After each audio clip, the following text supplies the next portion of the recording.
Friends, welcome to our recipe show. तुम्हाला प्रत्यक्ष इथं दिसतच आहे की आज आपल्या रेसिपी शो मध्ये होणार काय आहे ते। तर आज आपण मस्त कुरकुरीत अशा पद्धतीची आळूची वडी करत आहोत। आळूच्या वडीसाठी खूप सगळ्या रिक्वेस्ट होत्या आणि बऱ्याचशा जणांची अशी ओरड असते की त्यांची जी आळूची वडी आहे ती मस्त कुरकुरीत होत नाही। आपण एकही असा सिक्रेट इन्ग्रेडियंट वगैरे याच्यामध्ये काहीच ऍड करणार नाहीये।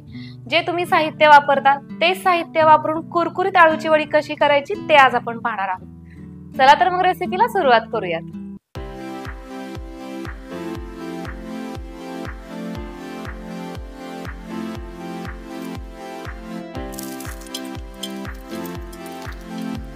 मला असं वाटतं, माझ्या माहितीनुसार, की आळूची वडी कोणाला आवडत नाही असं असू शकत नाही। प्रत्येकाला आळूची वडी आवडते, पण प्रॉब्लेम कुठं होतो जेव्हा आपण आळूची वडी खातो आणि खाल्ल्यानंतर घशामध्ये खाज येते। ती खाज काही केल्या जात नाही। तर आता बऱ्याचशा जणांना कळत नाही की आळूची वडी जेव्हा आपल्याला करायची असते त्यावेळेस आपण कुठलं पान वापरलं पाहिजे आणि ज्यावेळेस आळूची भाजी, त्याला फदफद असं म्हणतात, ते करायचं असतं त्यावेळेस कुठली अळू वापरली जाते।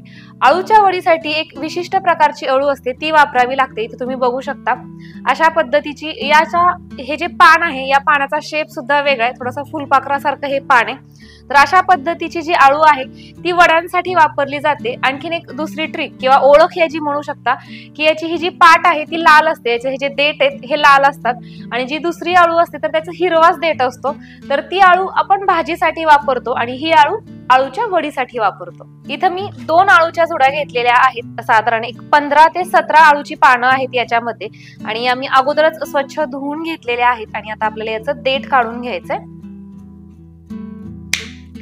देठ काढल्यानंतर सुद्धा हा जो मधला देठ आहे किंवा शीर आपण याला म्हणतो, जर खूप जास्त जाड किंवा मोठी असेल तर ती सुद्धा आपल्याला अगदी हळूवारपणे काढून घ्यायची, कारण की ज्यावेळेस आपण ह्याचा रोल करतो तर त्यावेळेस ही शीर मध्ये मध्ये येते, आपला रोल व्यवस्थित असा होत नाही। तर त्याच्यामुळे ही शीर काढून घ्यायची।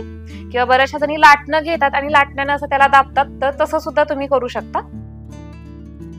सगळ्या आळूच्या पानांची देठ काढून झालेली आहेत। आता आपल्याला याचं मिश्रण तयार करायचंय।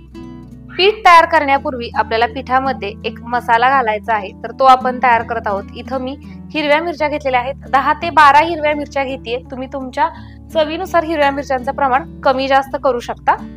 लसणाचा एक छोटा गड्डा पूर्णपणे सोलून घेतलेला आहे। 1 चमचा जिरं, अर्धा चमचा ओवा। आता आपण हे मिक्सरला फिरवून घेऊया।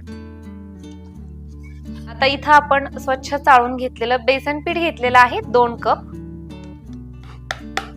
पाव चमचा हळद, 1 चमचा धणेपूड, 1.5 चमचा पांढरे तीळ। म्हणजे वाटण तयार केलेलं होतं ते सगळं वाटण याच्यामध्ये टाकून घ्यायचंय। ओवा आपण हातावरती क्रश केला असता तरीही चालला असता, पण अशा पद्धतीने मिक्सरला फिरल्यामुळे त्याचा आणखीन जास्त चांगला फ्लेवर येईल आपल्या वडीला। चवीनुसार मीठ टाकून घेते। आता आपल्याला याचं एक छान असं बॅटर तयार करून घ्यायचंय। हे बॅटर तयार करत असताना याची कन्सिस्टन्सी कशा पद्धतीची हवी आहे हे मी तुम्हाला पुढे गेल्यावर दाखवते। हे पीठ तयार करत असताना आपल्याला खूप जास्त घट्ट नाही आणि खूप जास्त पातळही आपल्याला हे पीठ करायचं नाहीये। बरेचसे जण काय करतात, या पिठामध्ये थोडंसं तांदळाचं पीठ किंवा एकदम बारीक रवा वापरतात वड्या कुरकुरीत होण्यासाठी। पण वडी कुरकुरीत होण्यामागचं कारण वेगळंच आहे। तुम्ही जितकं पातळ पीठ वडीला लावताल आणि जितक्या पातळ वड्या कट करताल आणि छान अशा तळून घेताल, त्याच्यावरती डिपेंड असतं की आपली वडी किती कुरकुरीत होते। याच्या मिश्रणामध्ये जरी तुम्ही काही टाकलं, थोड्याफार प्रमाणात होतही असेल, नाही असं नाही, त्याचा परिणाम होणारच। पण आपण जर वडी बारीक कट केली पातळ, तर आपल्या वड्या जास्त कुरकुरीत होतात।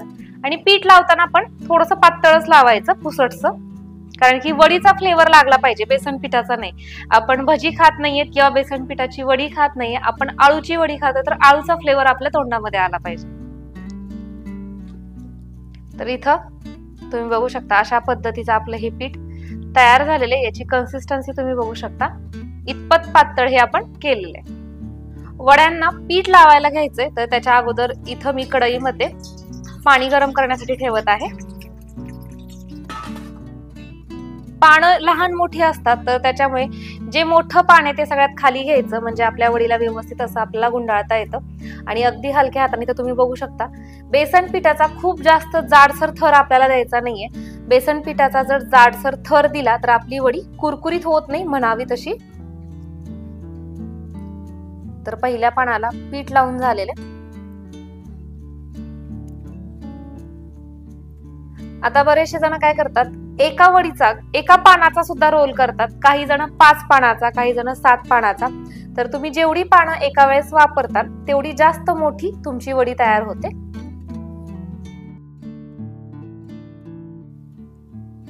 ही रेसिपी करायला घेण्यापूर्वी एक कमेंट वाचली आणि ती कमेंट वाचून मला खूप छान वाटलं, मनाला समाधान वाटलं की आपण जे करतोय आणि आपण जे दाखवतोय ते अगदी योग्य आहे. कारण की कमेंट अशी होती की आपल्या ज्या दिवाळीच्या रेसिपीज होत्या त्या बघून एक जणीने रेसिपी ट्राय केल्या आणि त्याच रेसिपीची तिने ऑर्डर सुद्धा घेतली आणि छान अशा त्यांना ऑर्डर सुद्धा मिळाल्या. तर त्याच्यामुळे छान वाटलं, कोणाला तरी काहीतरी इन्कमचा सोर्स आपल्यामुळे तयार होतोय, मिळतोय. आणि मी 100% प्रयत्न करते माझ्या परीने की कुठलीही चुकीची रेसिपी तुमच्यापर्यंत पोहोचणार नाही, अगदी करेक्ट कृती असणारी, अगदी करेक्ट प्रमाण असणारीच रेसिपी मी तुमच्यापर्यंत घेऊन येत असते आणि याच्या पुढेही घेऊन येत राहणारच आहे.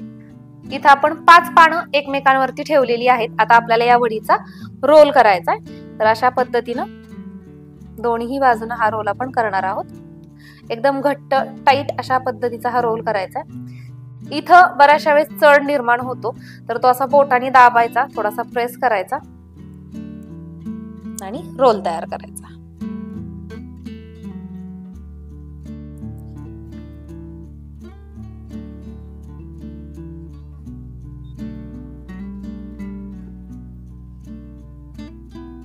आणि ह्याला आपण वरण थोडंसं बेसन पीठ लावूयात.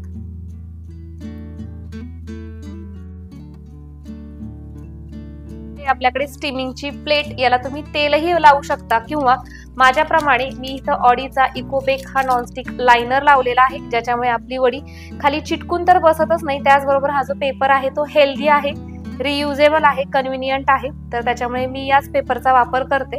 जर तुम्हाला हा पेपर हवा असेल तर याची लिंक तुम्हाला मी डिस्क्रिप्शन बॉक्स मध्ये देते, तिथून तुम्ही हा पेपर खरेदी करू शकता.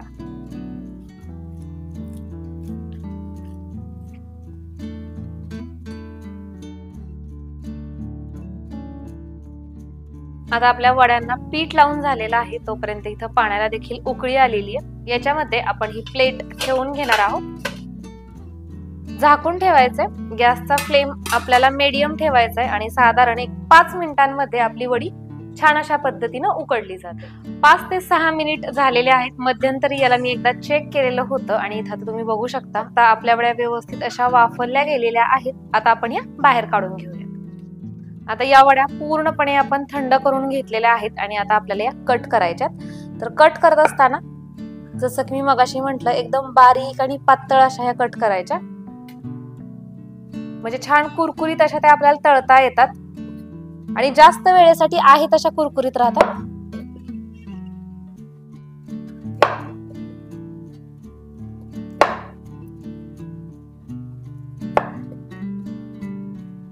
मस्त अशा ह्या बारीक साईज मध्ये इथे तुम्ही बघू शकता अशा कट करून घेतल्यात. तेल चांगलं गरम झालेलं आहे. आता आपण या तेलामध्ये वड्या सोडून घेऊया. जर तेलाचं टेम्परेचर कमी असेल आणि मग त्याच्यामध्ये तुम्ही जर वडी सोडली तर आपली वडी तेल पिते, तर त्याच्यामुळे तेलाचं टेम्परेचर हाय ठेवायचंय आणि वड्या सोडल्यानंतर मात्र तुम्ही मीडियम टू लो फ्लेम वरती या तळू शकता. वड्या सोडून झाल्यावर आता मी गॅसचा फ्लेम लो केलेला आहे. लो टू मीडियमच फ्लेम ठेवणार आहे. आता हाय करायचा नाही. अगदी काही वेळेमध्येच इथं तुम्ही बघू शकता वड्यांना मस्त रंग आलेला आहे, व्यवस्थित अशा त्या तळल्या गेलेल्या. पहिली बॅच आपली तयार झालेली आहे. आता इथं मी परत एकदा गॅसचा फ्लेम हाय केलाय. आपल्याला परत एकदा तेल चांगलं गरम करून घ्यायचंय आणि या ज्या काढलेल्या वड्या आहेत त्या जरी तुम्हाला आता सुरुवातीला असा रंग दिसत असला थोडासा, तरी थोडासा वेळ जाईल तसं तसं आणखीन जास्त डार्क रंगाच्या या होतात, कारण की याच्या आतमध्ये खूप सगळी उष्णता आहे तेलाची. तर त्याच्यामुळे त्या उष्णतेच्या जोरावर सुद्धा ह्या आणखीन जास्त आतनं शिजतात असं आपण म्हणू शकतो. तेल तापलेले, वड्या सोडून घेऊया.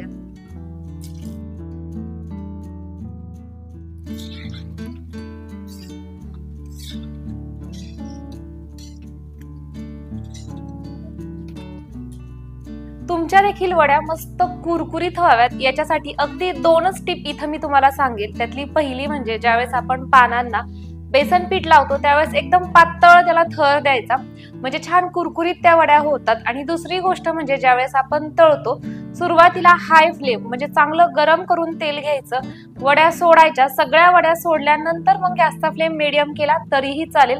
म्हणजेच मस्त अशा तळल्या आणि व्यवस्थित असं त्याला पीठ लावलं की तुमच्या वड्या कुरकुरीत होण्यापासून कोणीच थांबवू शकत नाही. तर इथं अशा पद्धतीने आपल्या परफेक्ट अशा आळूच्या पानाच्या वड्या तयार झालेल्या आहेत.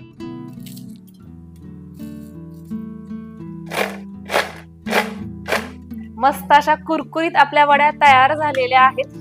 आणि अशाच पद्धतीच्या छान छान प्रमाणबद्ध योग्य कृतीसह कुठल्या रेसिपीज तुम्हाला पाहायला आवडतील हे मला कमेंट करून नक्की सांगा. बरेचसे जण मला रोज कमेंट करतात की ताई मला हे पाहिजे, ताई मला ते पाहिजे. तर मी प्रत्येकाची जी इच्छा आहे ती पूर्ण करण्याचा प्रयत्न करत आहे. पण दिवसातनं आपली रेसिपी एकच येते, त्याच्यामुळे तुमचा सुद्धा नंबर कधी ना कधी लागेलच. पण त्याच्यामुळे मग मला तुम्ही कमेंट करायचं विसरू नका की तुम्हाला कुठली रेसिपी पाहिजे. रोज रात्री 9 वाजता एक नवीन रेसिपी घेऊन मी तुमच्या समोर येत असते. अशाच पद्धतीच्या छान छान रेसिपीज पाहण्यासाठी रेसिपी शो या आपल्या चॅनलला नक्की सबस्क्राईब करा.